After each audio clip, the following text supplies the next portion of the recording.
2025년 도쿄도청의 공약은 디지털화였습니다. 1995년도 아니고 2025년도에 어울릴 법한 공약인가 의문이 갈 정도인데요. 그러나 이것은 현실이었습니다. 도쿄도청 회의실 오전 회의가 한창 진행 중입니다. 일본의 수도, 세계적 메트로폴리스의 상징이라 자부하는 이곳에서 저는 A4 서류 8장을 한 손에 들고 팩스를 찾고 있었어요. 스마트폰의 디지털 시계는 계속해서 시간을 흘러가고 있지만 팩스기가 고장났던 건 그날 아침 민원 접수 마감 시간 30분 전이었습니다. 사무실 곳곳을 돌아다녔고 세 번째 부서에서 겨우 팩스를 보낼 수 있었습니다. 하지만 이미 제출 시간은 지났고 회의에는 차질이 생겼죠. 회의 후 팀장은 제게 대놓고 불쾌한 얼굴로 물었습니다. 그러니까 한국이 그렇게 대단하단 말인가요? 순간 저도 모르게 되물었죠. 팩스로 공문서를 주고받는 나라가 2025년 디지털화를 공약으로 내세운다는 게 말이 된다고 생각하시나요? 그 말이 끝나기 무섭게 회의실 안 공기는 얼어붙었습니다. 옆자리에 앉은 50대 과장은 한숨을 쉬었고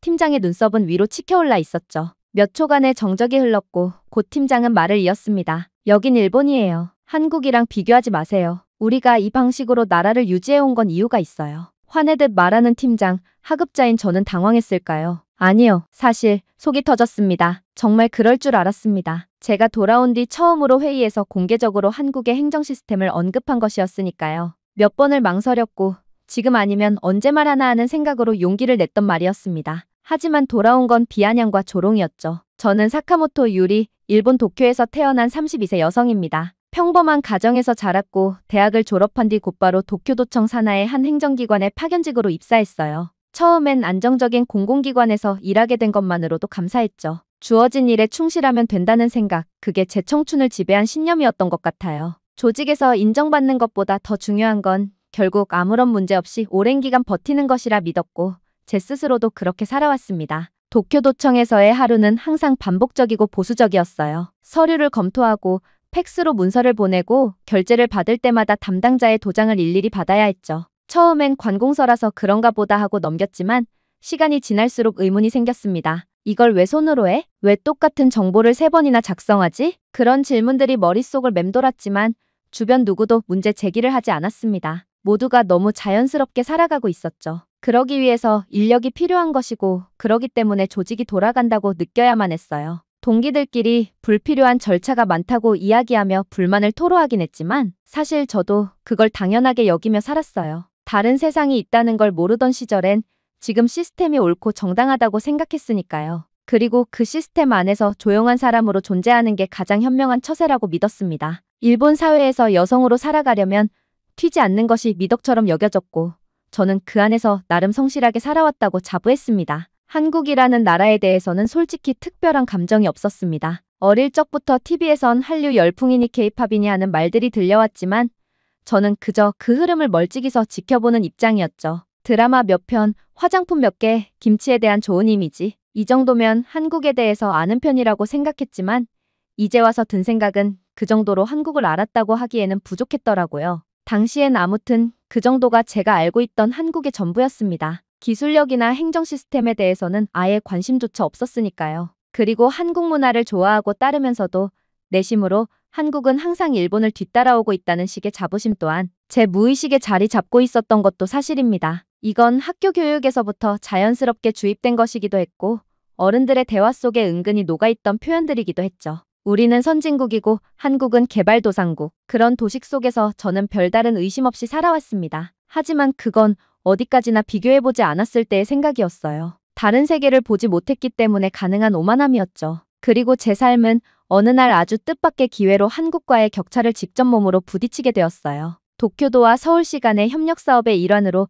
제가 근무하던 부서에서 한국으로 단기 파견 인력을 모집한 것입니다. 정확히는 도쿄도에서 2025년에 공약과제로 디지털화를 내세웠기에 한국이 먼저 도입에 성공한 것들을 모티브로 삼아 그걸 습득해오자라는 취지로 기간 출장을 다녀오는 거죠. 쉽게 말해 말로는 협력 사업인데 한국의 디지털화 배우러 가는 거였어요. 한국에 놀러 가는 것이라면 언제든지 환영이지만 해외에 나가서 일을 한다는 건 어지간한 스트레스를 받는 일이라는 건 모두가 알고 있기 때문에 사실 그 자리에 지원하는 사람은 없었어요. 저 역시나 누군가 다른 사람이 가겠지 싶어서 가만히 있었는데 알고 뵌 한국에 체류하는 조건이 꽤나 좋더라고요. 급여 부분에 있어서 말이죠. 수당으로 두둑하게 챙겨준다는 이야기에 관심이 가기 시작했고 아무래도 월급으로만 먹고 살고 저축하는 게 거의 불가능한 삶 속에서 한번 금전적으로 여유를 가지고 싶다는 생각으로 그 자리에 지원하게 되었어요. 당연히 다른 부서 사람들과 모여서 친해져야 하고 다시 조직도를 짜야 하고 업무를 분장하고 생각만 해도 머리가 아프지만 그래도 돈이란 게 그런 걸 다 이겨낼 정도로 만들어주는 것이니 어느새 저는 한국으로 파견 가는 단기 인력팀에 들어가게 되어 있더라고요. 그리고 그때까지만 해도 저는 몰랐어요. 그 짧은 몇 개월이 제 가치관 전체를 뒤흔들게 될 줄은요. 그리고 일본이란 나라에 대한 제 관점이 그렇게 송두리째 바뀌게 될 줄 말이죠. 서울에 도착한 건 10월 중순이었습니다. 가을 하늘이 유난히 청명하던 날이었죠. 일본은 아직 더웠는데 한국은 시원해서 기분이 좋았던 기억? 그게 한국에서 처음 받은 인상이었어요. 날씨가 좋아서 그런지 공항에서 서울시청까지 이동하는 동안에도 창밖으로 보이는 풍경들 또한 멋지다고 생각했어요. 확실히 생각보다 현대적이고 세련되어 있다는 인상을 받았던 건 저뿐만 아니라 다른 사람들도 마찬가지였어요. 그렇게 한국은 제가 상상했던 모습보다 훨씬 정돈된 나라였습니다. 하지만 그건 어디까지나 외형에 불과했다는 건데요. 진짜 충격은 그 다음 날부터 시작됐습니다. 제가 배정받은 곳은 서울시청 산하의 디지털 행정팀이었습니다. 공공서비스의 IT 인프라를 운영하고 개선하는 부서였죠. 첫 출근 날 한국인 팀장이 저를 회의실로 안내하면서 한 말이 아직도 잊히지 않아요. 이곳은 종이 없는 회의가 기본입니다. 필요한 자료는 다 클라우드에 올라가 있으니 노트북만 있으면 됩니다. 저는 순간 귀를 의심했습니다. 종이 없는 회의? 도쿄도청에서 회의란 항상 복사된 자료 묶음을 들고 시작하던 것이었죠. 그리고 회의 도중 반드시 인쇄 오류나 내용 누락이 있어서 다시 수정을 하고 다시 인쇄를 했어야 했습니다. 그런 일들이 자연스러운 일처럼 반복됐고 누구도 그것에 문제를 제기하지 않았죠. 그런데 서울에서는 처음부터 그 불편함이 존재하지 않았습니다. 그리고 회의가 끝나고 제가 가장 놀랐던 건 회의록이 자동으로 팀 전체 메일로 전송된다는 점이었어요. 작성자도 없고 정리하는 데에 시간을 들이는 사람도 없었죠. 화이트보드에 남긴 내용을 회의실 AI 음성 녹취 시스템이 자동 기록하고 키워드를 정리해 메일로 공유하는 겁니다. 이게 가능하다고요? 그날 퇴근길 숙소에 돌아와 한참을 멍하니 앉아 있었던 기억이 나네요. 내가 지금 보고 있는 게 정말 현실일까? 그 순간 저는 처음으로 도쿄의 시스템이 뒤처졌다는 감정을 느꼈습니다. 한국이 대단한 것도 있었겠지만 우선은 일본이 너무 정체되어 있다는 사실이 절절히 느껴졌죠. 그리고 여러 부서를 옮겨다니며 한국의 서울시청이 운용하는 디지털이 무엇인지 참 많이 보러 다녔던 것 같아요. 서울에 머무는 동안 또 놀랐던 건 가장 작은 단위의 동출 장소에 나가봤을 때예요. 건물은 크고 그 안에 주민들이 복합적으로 문화시설을 누리기도 하고 한국의 특별한 민방위 조직을 운영하기도 하고 상근 예비역이라고 해서 현역 군인이 이런 주민센터에 붙어있는 건물에서 근무하기도 하던데 아무튼 여러모로 이렇게 동단위의 작은 행정소에서는 재미있는 것들이 많았어요. 딱딱하고 큰 서울시청이나 도쿄도청 말고 이렇게 사람 냄새 나는 한국의 일선 행정기관이 참 재미있었죠. 그리고 인력은 아주 적었어요. 일본에서는 30명이 일해야 할 것을 한국에선 10명도 안 되는 인원이 바쁘게 움직였죠. 한국 역시나 공무원들이 상당히 바쁘게 움직이고 한 명이 여러 가지 일을 해야 하는 다재다능한 사람이 되어 있어야 하더군요. 그리고 서류 뭉치가 복잡하지 않았다는 걸 알게 되었어요. 여기서도 서류를 최소화하는 일이 기본화가 되어 있었죠. 서울시청처럼 규모가 커야 AI 비서 도입도 해주고 서류 없이 이메일로 모든 걸 업무로 진행하고 그렇게 해야 하는 줄 알았는데 그냥 한국에서는 그런 게 표준이었던 겁니다. 그리고 나서 저는 조금씩 서울의 디지털 행정에 더 깊숙이 들어가게 됐습니다. 시청 내부 포털 시스템, 공공데이터 플랫폼, 주민과의 온라인 소통 창구, 그리고 무엇보다 놀라웠던 건 국민신문고였는데요. 국민 누구나 온라인으로 민원을 접수하고 실시간으로 처리 현황을 확인할 수 있다는 사실이 믿기지 않았어요. 일본에서는 민원을 넣으려면 직접 방문해야 하고 결과가 나오는 데에 며칠, 아니 몇 주가 걸리기도 했거든요. 접수가 되는 것만 해도 며칠이 걸리니까요. 게다가 철저한 서류를 구비해야 해서 여러 가지로 까다롭기도 한데 한국은 그렇지 않았어요. 한국에 머문 4개월 동안 저는 단순한 업무 차원을 넘어 이 사회 전체에 녹아든 디지털 정신을 체감했습니다. 도쿄도가 2025년에 실천하겠다는 디지털화? 진짜 할 수 있을까? 이렇게 차이가 많이 나는데 이걸 단기간에 줄일 수 있을 것인가에 대한 우려도 있었어요. 일본에서 흔히 말하는 업무는 반드시 종이로 해야 실수가 없다는 말이 얼마나 자기기만적인지 저는 서울에서 매일 실감했습니다. 그 시절 제 일상은 매일이 충격이었고 동시에 매일이 깨달음의 연속이었던 거죠. 하지만 분명한 건 그때부터 저는 도쿄로 돌아갈 날이 점점 두려워지기 시작했다는 것이었죠. 제가 서울에 머무른 지 정확히 3주째 되던 날이었습니다. 그날은 특별히 더 피곤했습니다. 전날 시스템 업데이트로 내부 포털 서버가 변경됐다는 사실을 우리가 미처 파악하지 못했다는 점이었는데요. 서류 전송 시스템도 변경되어 있었고 전 어리둥절한 채 새로운 인터페이스를 바라보고 있었죠. 그때 다른 한국인 공무원분이 조용히 다가오더니 혹시 전송 오류나셨어요? 포털 내 전송 위치 바뀌었거든요. 그냥 여기서 자동 변환 누르시면 돼요. 그리고는 노트북 화면을 터치 한 번으로 문제를 해결해 주었습니다. 그 순간 저는 정말 멍해졌습니다. 자동 변환 기능이 내장되어 있다고? 시스템이 알아서 최신 양식으로 변환해서 제출까지 가능하다고? 이 시스템은 사람을 배려하고 있구나. 사용자 입장에서 고민했구나. 도쿄도청에서는 양식이 조금이라도 바뀌면 모든 걸 새로 작성해야 했습니다. 전달 경로도 수동으로 입력해야 했고 서류 오류로 반려되는 경우도 많았습니다. 문제가 생기면 늘 사용자의 책임이었죠. 시스템은 언제나 완전한 것으로 간주되었고 오류는 이용자 탓이었습니다. 하지만 서울의 시스템은 오류가 나면 시스템부터 스스로 대처하려는 구조였습니다. 게다가 굳이 바꾸지 않아도 되는 인터페이스를 바꾼다는 것, 그건 역시나 일본에선 상상할 수 없었는데 한국이니까 조금이라도 더 편리하게 바꾸려고 노력하고 개선한다는 것 너무 신기했어요. 이제 디지털화를 도입하겠다는 공약을 하고 있는 일본과 다르게 한국에선 이미 맞춰졌지만 꾸준한 개선을 하고 있다는 것. 30년의 격차라고 해도 무방할 거라고 생각해요. 그날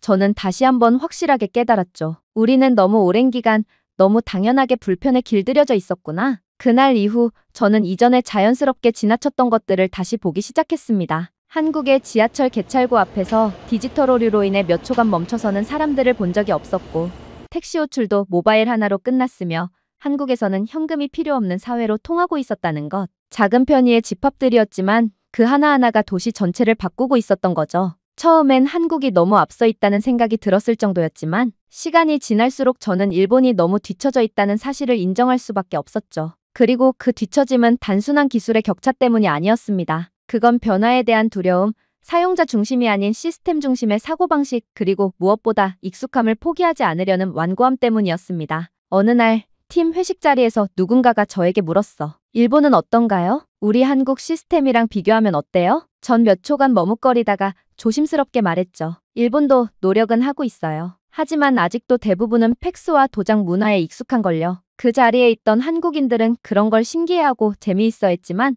저는 웃을 수 없었습니다. 한국에서의 4개월간 경험, 정말로 많은 생각을 하게 만들었던 경험이었어요. 저와 함께 파견 나왔던 다른 5명의 다른 부처 사람들도 마찬가지로 느끼는 바가 많았을 거예요. 서울의 속도에 익숙해진 저는 다시 느린 시스템 속에 들어갈 자신이 없었습니다. 저는 그때 처음으로 빠른 것에 익숙해진 사람의 비극이라는 것을 실감했어요. 빨라진 것에는 금방 익숙해지지만 느리고 답답한 것에는 분노가 느껴진다는 감정을 알게 되었거든요. 우선 서울에서 지낸 4개월, 그중 가장 큰 변화는 제 자신이었습니다. 표면적으로는 저는 단순히 다른 나라의 공공 시스템을 체험하러 온 방문자일 뿐이었지만 제 안에서는 이전에는 몰랐던 불편함과 익숙함이 충돌하며 끊임없이 질문을 던지고 있었습니다. 왜 우린 저렇게 하지 못했을까? 정말 불가능했던 걸까? 라는 물음이 하루에도 수차례 제 머릿속을 맴돌았죠. 처음엔 단순히 도쿄와 서울의 기술 격차라고 생각했습니다. 일본은 전통을 중시하고 한국은 기술에 능한 나라. 그렇게 단순화하면 마음이 편했거든요. 하지만 서울에서의 생활이 길어질수록 그건 단순한 기술의 문제가 아니라는 걸 깨달았습니다. 도쿄도청에서 근무하면서 가장 자주 들은 말은 원래 이렇게 해왔어요 였습니다. 시스템은 바꾸는 대상이 아니라 유지해야 할 유산처럼 여겨졌고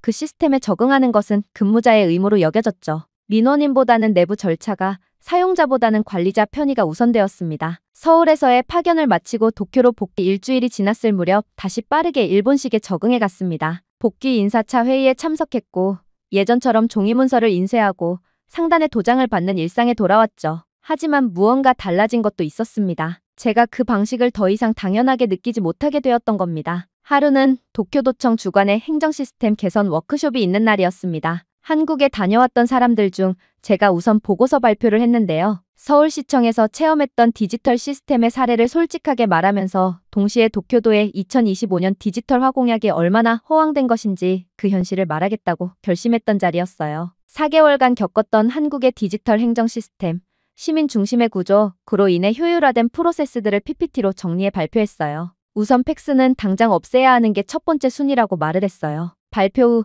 회의실은 묘한 정적에 휩싸였습니다. 몇몇은 고개를 끄덕였지만 그건 어디까지나 형식적인 반응이었죠. 곧이어 50대 중반의 고무라 과장이 손을 들더니 짧고 단호하게 말했습니다. 그건 한국이니까 가능한 일이겠죠. 여기는 일본입니다. 순간 제 뒷목이 뻣뻣해졌습니다. 그는 계속해서 말을 이었어요. 팩스를 없애는 건 간단한 문제가 아니에요. 우리 구조는 전부 다 연결되어 있어요. 그리고 그렇게 빠른 시스템이 항상 좋은 것도 아니죠. 실수 유발, 보안 취약성, 고려할 게 많습니다. 그 말에 회의실 안 다른 직원들도 안도하듯 고개를 끄덕였습니다. 그걸 보고 있자니 이번에도 틀렸구나 싶었죠. 일본 사회는 변화의 이유를 찾는 것이 아니라 변화를 거부할 명분을 찾고 있었던 것이죠. 저는 조심스럽게 말을 이었습니다. 하지만 시민의 시간은요? 민원인의 불편은요? 시스템은 사람을 편하게 하기 위해 존재하는 것 아닐까요? 그리고 디지털화 공약을 실천하겠다는 목표로 파견까지 보낸 것 아니었나요? 그 말에 고무라 과장은 말없이 웃었습니다. 순진하군요라는 눈빛이었죠. 그리고는 말했습니다. 그게 이상론이라는 겁니다. 현장은 그렇게 안 돌아가요. 그 말은 단칼에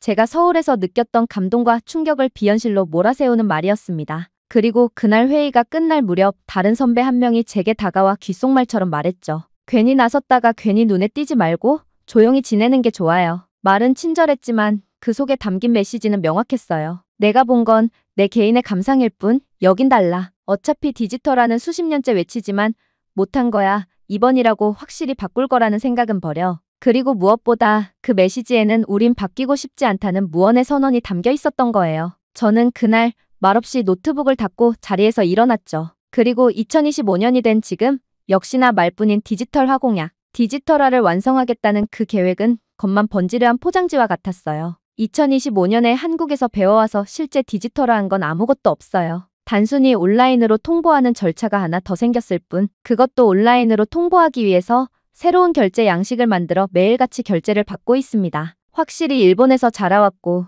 일본의 행정 시스템에 익숙해져 있던 것은 사실이며 이게 낯설지는 않지만 더 이상 편하지도 않은 상황이 되어버렸어요. 전단지에 도쿄도에서 공약한 올해의 디지털화도 무산이 될 위기에 놓였네요. 아마 내년은 쉬고 2027년엔 디지털화를 이루겠다고 다시 공고를 하며 가정 곳곳에 전단지를 뿌려 도쿄도청의 변화의 모습을 애써 홍보하려는 그 모습이 또 보입니다. 한국과 정확하게 우리는 30년 정도 뒤처진 것 같습니다. 개인 컴퓨터가 도입되던 시기 한국은 그때부터 서서히 전환해왔고 이제서는 감히 따라갈 수 없는 수준으로 올라가 버렸다는 생각이 드네요. 오늘의 영상은 여기까지입니다. 그리고 지금 화면에 나오는 영상을 아직 시청하지 않으셨다면 지금 바로 시청해보세요. 재미있는 다음 사연이 기다리고 있습니다. 감사합니다.